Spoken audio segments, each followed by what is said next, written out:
Je suis François II, dernier empereur du Saint-Empire romain germanique et premier empereur d'Autriche sous le nom de François Ier. Mon règne, qui s'étend de 1792 à 1835, fut marqué par de profonds bouleversements, de grandes guerres et des transformations majeures de l'Europe. Lorsque j'accède au trône en 1792, l'Europe est déjà en proie aux tempêtes révolutionnaires venues de France. La monarchie française vacille sous les coups de la Révolution, et mon engagement contre cette menace devient immédiat. Mon empire, garant de l'ordre ancien, s'oppose farouchement aux idées nouvelles qui ébranlent le continent. Dès 1792, l'Autriche entre en guerre contre la France révolutionnaire, un conflit qui ne cessera de me hanter pendant des décennies. Les guerres de la première et de la deuxième coalition, 1792 à 1802, opposent mes troupes aux armées françaises.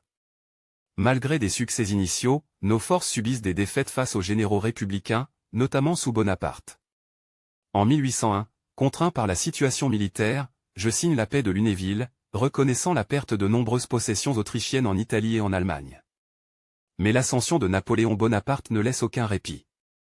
En 1804, anticipant la dissolution imminente du Saint-Empire et la montée en puissance de la France, je prends le titre d'empereur d'Autriche sous le nom de François Ier. 2 ans plus tard, en 1806, Napoléon écrase nos armées à Austerlitz, scellant le destin du Saint-Empire romain germanique, que je suis contraint d'abandonner. Cet événement marque la fin d'une institution millénaire, et je deviens le premier souverain d'un empire d'Autriche indépendant. Les années suivantes sont marquées par des conflits incessants contre la France. En 1809, malgré un sursaut autrichien, Napoléon nous défait encore à Wagram, et je dois consentir à un mariage stratégique. Ma fille Marie-Louise épouse l'empereur français en 1810, une décision amère mais nécessaire pour préserver mon empire. Cependant, le destin bascule en 1812, lorsque Napoléon s'engage dans sa désastreuse campagne de Russie. Saisissant l'opportunité, je rejoins la 6e coalition en 1813. La victoire de Leipzig et l'entrée des troupes alliées à Paris en 1814 permettent la restauration des monarchies européennes.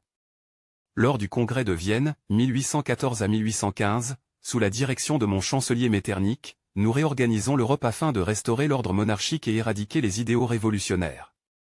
L'Autriche en sort renforcée, dominant la Confédération germanique et affirmant son influence en Italie. Durant la seconde moitié de mon règne, j'instaure un régime autoritaire, craignant les résurgences révolutionnaires. Mon gouvernement, conseillé par Metternich, impose une censure stricte et réprime toute velléité libérale. Je veille à la stabilité de mon empire, consolidant son rôle central en Europe. Cependant, les tensions nationales et libérales ne cesseront de croître, annonçant les troubles futurs.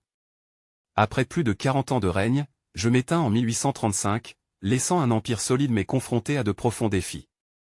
Mon règne fut celui d'un combat incessant pour la préservation de l'ordre et des traditions, dans un siècle marqué par la montée irrésistible du changement.